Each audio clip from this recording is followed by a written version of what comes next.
Great, thanks very much. The one thing that Scotland and the Caribbean... English cup-of-teas, though. Yes, carry on, please carry on. You know, the one thing that Scotland and the Caribbean share is lots of islands. I suspect you get the better weather. What makes you think that, particularly in addressing climate change, the role of islands almost as climate change laboratories, and you in particular putting forward the particular place you live as an example of that? Well, first of all, island states are going to suffer, I think, more than most, and therefore it's important that they, that they try to rally the world to protect island states. Secondly, most islands have got plenty of wind, they've got a lot of sun, and therefore, they're perfect for making clean energy affordable.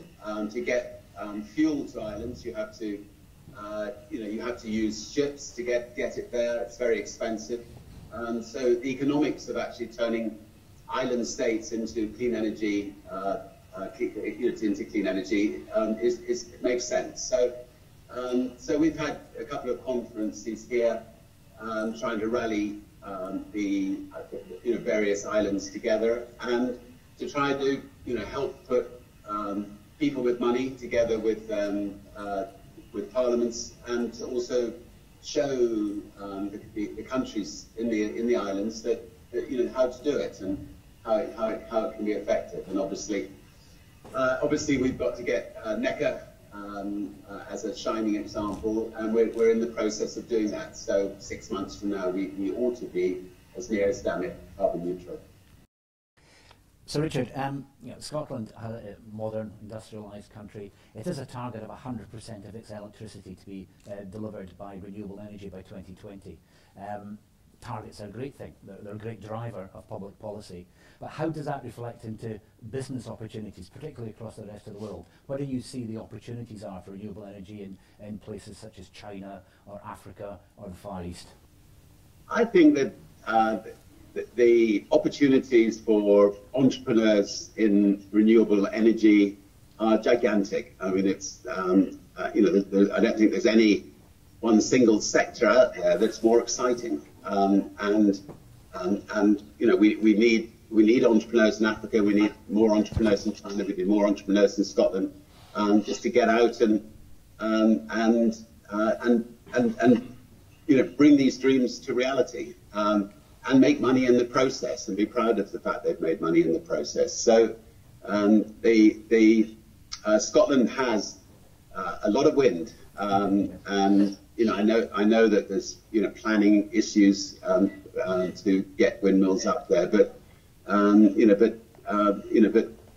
think I just love the idea that our energy is created from natural resources like wind, like sun, like waves, and not from digging up a finite dirty fuels from under the ground.